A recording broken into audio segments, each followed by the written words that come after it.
Men, master the art of focus. Pay attention. If you just focus more, you'd be more successful. We've all probably heard these kinds of admonishments from a teacher or a parent, and most of us probably castigated ourselves for the inability to concentrate on the task at hand.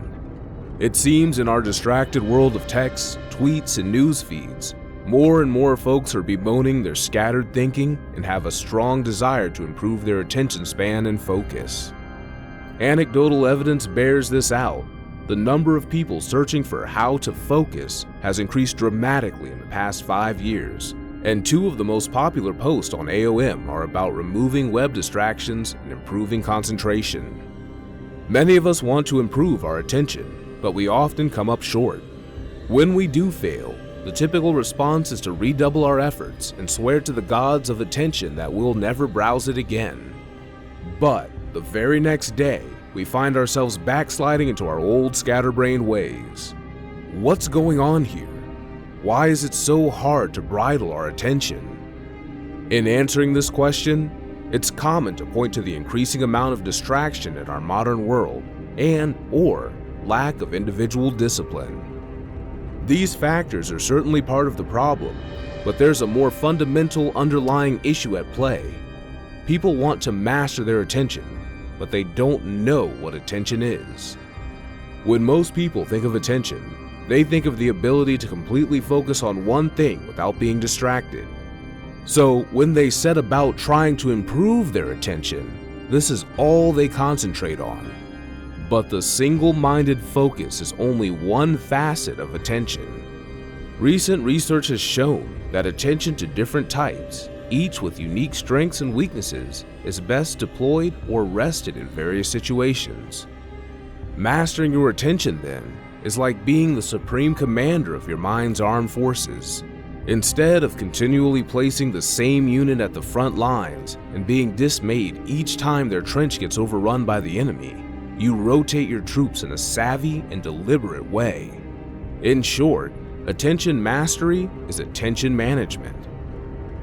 Since you can't change what you don't understand, in this first installment of a 2-part series, we're going to dive into the nature of attention, what it is, how it works, and why it's so important beyond just being able to sit and read Moby Dick for more than 5 minutes at a time. By understanding how attention works, we'll be better equipped to manage it. Next week, we'll look at specific actions you can take to improve and manage your attention. Let's get started fully, and pay attention. Human consciousness is at the same time as being a form of awareness and sensitivity, and understanding it's also a form of ignorance.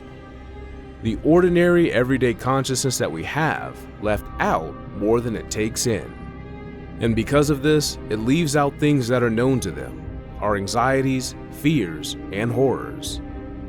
And if we could extend our awareness to include those things that we leave out, we would have a deep interior peace, because we would all know the one thing that we mustn't know: what is profound, what is mysterious, what is in the depths. People only see it from a surface level and decide to leave it at that. Most people, especially those in the self-improvement space, see it as a once-in-a-while tool for deep work. In reality, the focus is entirely of our lives. Focus, in my explanation, is conscious attention. Consciousness is the essence of the human experience. Attention is how we process information within the infinite realm of consciousness. Focus is how you maneuver your attention to navigate reality toward optimal outcomes. Now that you have something of importance to dedicate your time and attention to, everything else must follow suit. All inputs, food, thoughts, money, information, etc. Every stimulus you encounter either aids your future, that includes collective impact, or is ignored. You can expand, contract, narrow, or widen your focus on these specific entities to tap into their level of energy. If a negative thought pops into your head, you can transmute that negative thought into a positive experience through polar thinking. With accurate focus and an open energy channel, you can conduct yourself from your direct conscious experience right now. That is, you anchor your focus on the present moment.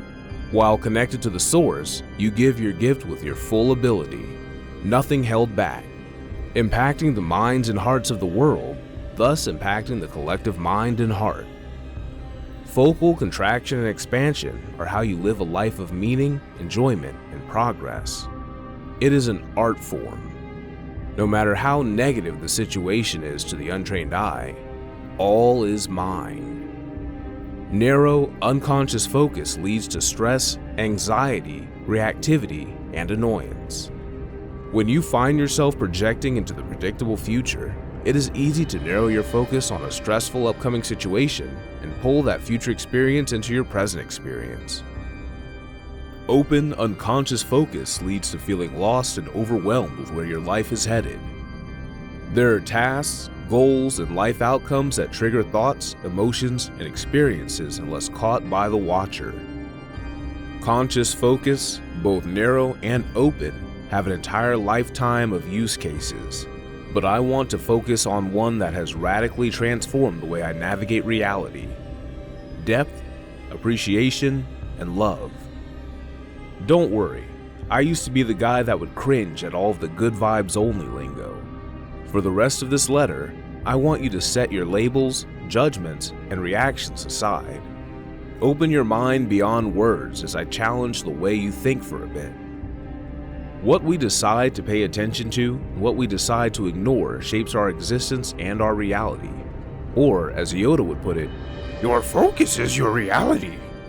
Because everyone pays attention to different things. Everyone has different conceptions of reality.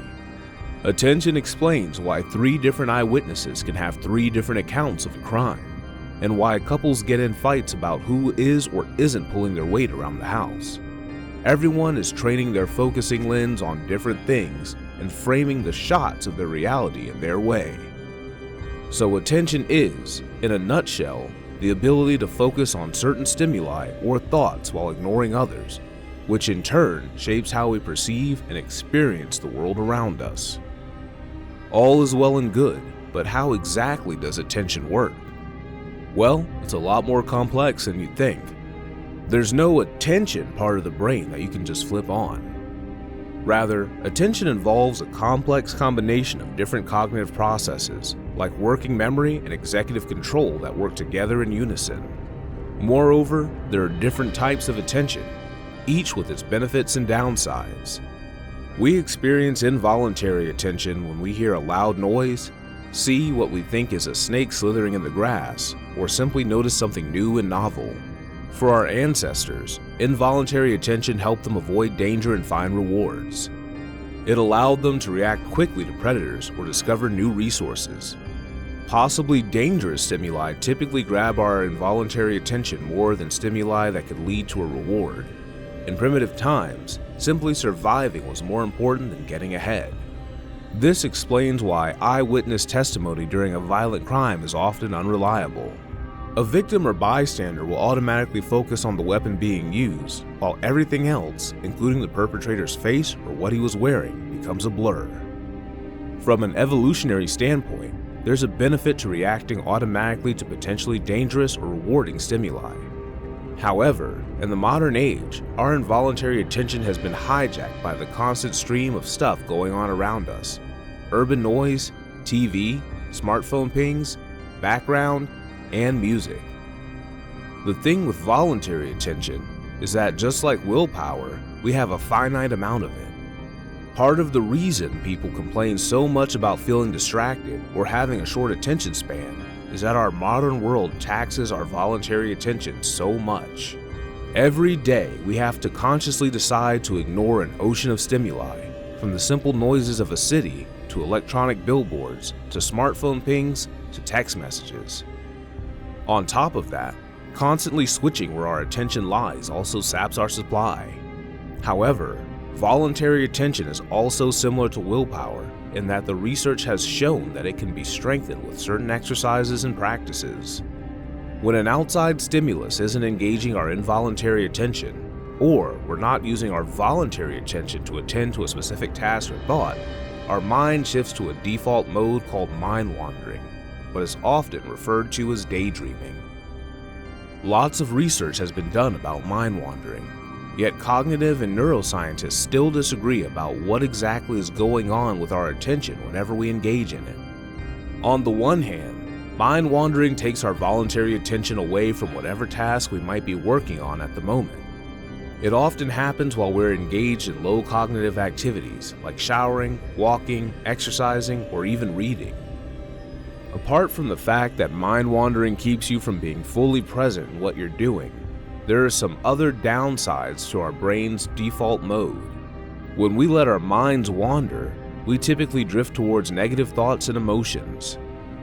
We're focused on unresolved problems, conflicts with coworkers and girlfriends, unfulfilled goals, bills to be paid, and even an embarrassing moment from 10 years ago. Research has shown that even neutral thoughts that arise when our mind wanders tend to be shared with a negative emotional tone. What's more, once the negative thought or emotion stream gets going during mind wandering, we tend to fixate and ruminate on those thoughts, like a cow chewing its curd, which pulls us deeper and deeper into a funk.